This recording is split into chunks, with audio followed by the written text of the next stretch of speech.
Y ahora vamos a hablar de las mujeres con discapacidad intelectual o del desarrollo que siguen sufriendo una gran discriminación social. Se sienten denigradas, excluidas e infravaloradas.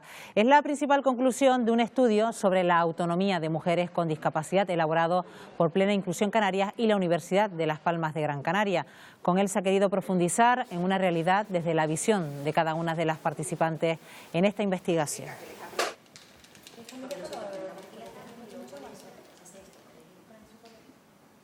Y precisamente sobre este asunto vamos a hablar a continuación con Eugenia Cardenales, profesora de Sociología de la Universidad de Las Palmas de Gran Canaria. Señora Cardenal, ¿qué tal? Muy buenos días.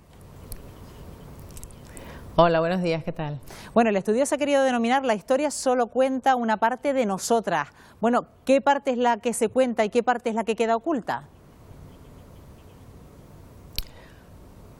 Se cuenta la parte de lo que las mujeres con discapacidad intelectual o del desarrollo no saben hacer, aquello que la sociedad considera que no están preparadas para hacer, ¿no? Y no se cuenta precisamente lo que son capaces de hacer. Y esa es la parte en la que hemos querido profundizar en este estudio, en todo el potencial que hay en cada una de esas mujeres para salir adelante y para desempeñarse en sociedad con plena autonomía. Bueno, está claro que para entender mejor esta situación es ponerse en la piel de estas mujeres que han participado precisamente de este estudio. Bueno, ¿qué perfil se ha elegido para este estudio? En el estudio se decidió que las mujeres tuvieran características heterogéneas porque la discapacidad intelectual o del desarrollo es una más de las muchas características que pueden tener las mujeres, ¿no? Por lo tanto, queríamos mujeres que tuvieran distintos niveles de estudios, que tuvieran también distintas edades, que tuvieran trabajo o no, que tuvieran descendencia o no, y también que llevaran distinto tiempo asociadas. Y en función de eso se crearon dos grupos. Y se hicieron entrevistas a esos dos grupos en el que por una parte había mujeres que tenían descendencia y por otra parte había mujeres que no tenían descendencia, y también dentro de esos grupos pues unas tenían trabajo, otras no, las edades variaban, el tiempo asociadas también variaba. Así que digamos que el perfil de la discapacidad se buscó, digamos, recogerlo con la mayor riqueza posible. Bueno, hay que recalcar la importancia de este estudio porque precisamente durante la presentación de este informe, señora Cardenal, participaron también 4 de las personas protagonistas de este estudio y bueno, se sintieron muy agradecidas precisamente porque se le ha dado voz y sobre todo porque pueden servir de ayuda en el futuro para otras mujeres.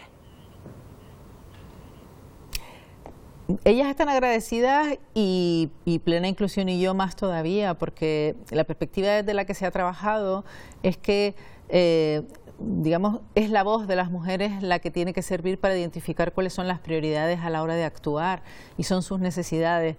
Estas mujeres no son niñas, no son menores, son personas con muchísimo potencial y muchísima capacidad que ha sido ignorada, cuando no despreciada.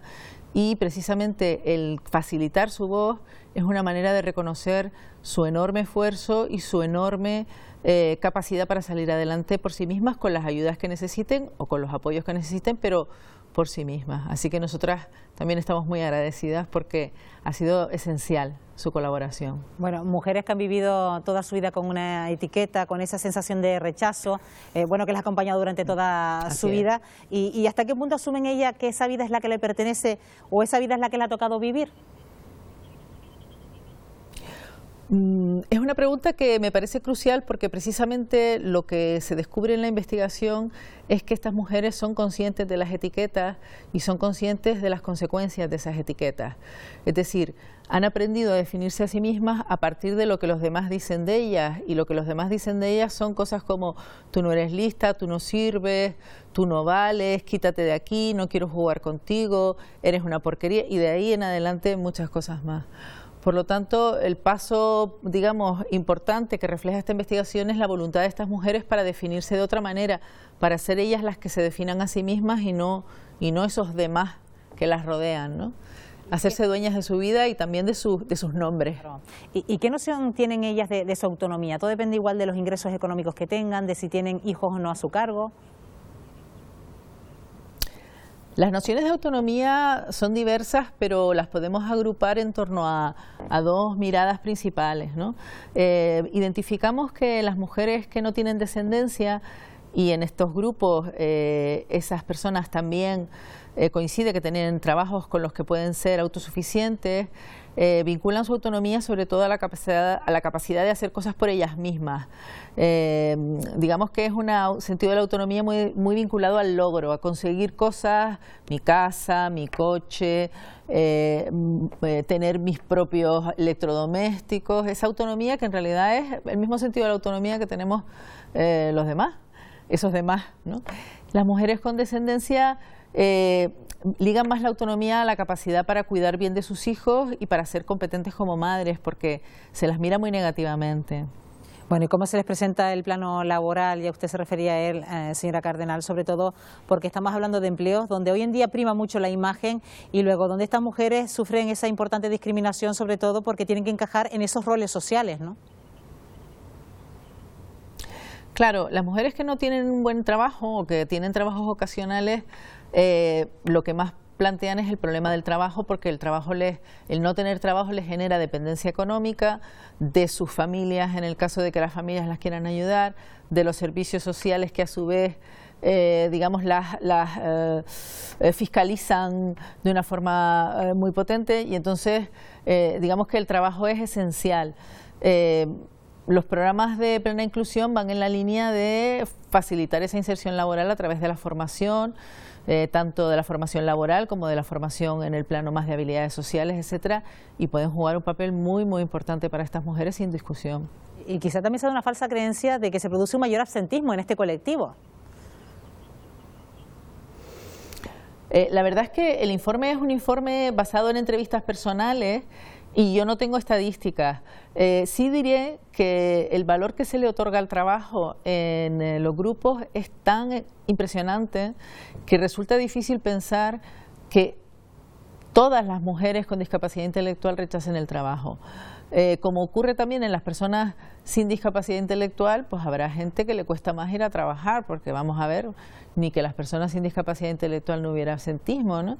Pero desde luego el valor otorgado al trabajo es muy grande, porque son perfectamente conscientes de lo que consiguen a través del trabajo. Consiguen respeto, consiguen reconocimiento, consiguen sus propios ingresos, consiguen relaciones personales que normalmente les son vetadas en su vida cotidiana, y ellas saben que el trabajo les va a sentar muy bien. Y algo muy delicado, mujeres que además son más susceptibles de sufrir violencia de género. Sí, violencia machista en la pareja, en la familia, digamos que en escenarios que no son exclusivamente en la relación de pareja, aunque también es algo que las mujeres expresan y que expresan de una forma bastante rotunda, y son relaciones, digamos, donde hay una gran vulnerabilidad y una gran asimetría. Pero también tengo que decir que las mujeres hablan de esas experiencias y son experiencias tremendamente dolorosas que cuesta escuchar, pero también hablan de todo lo que han hecho para salir de ahí.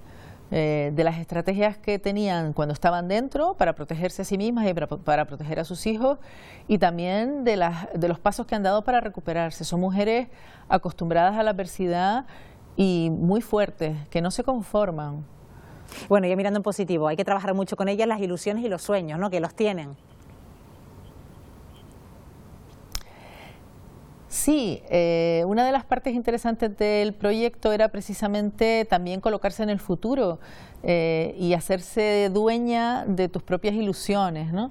Que es un proceso en el que el desarrollo hacia la autonomía es fundamental, creerte que tú eres capaz de diseñar tu futuro y pensar en qué necesitas, ¿no? Qué necesitas no solamente desde el punto de vista de los logros individuales, sino cuáles son los apoyos que te van a venir bien para trazar ese plan de vida, ¿no?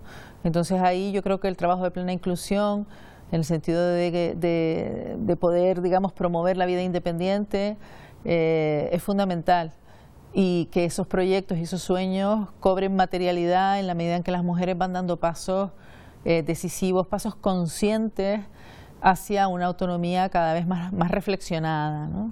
Bueno, pues interesante este estudio. La historia solo cuenta una parte de nosotras destinada a este colectivo en el que hemos querido profundizar en esta mañana. Eugenia Cardenal, gracias por habernos atendido. Buenos días. Muchísimas gracias por permitirme contar esta historia.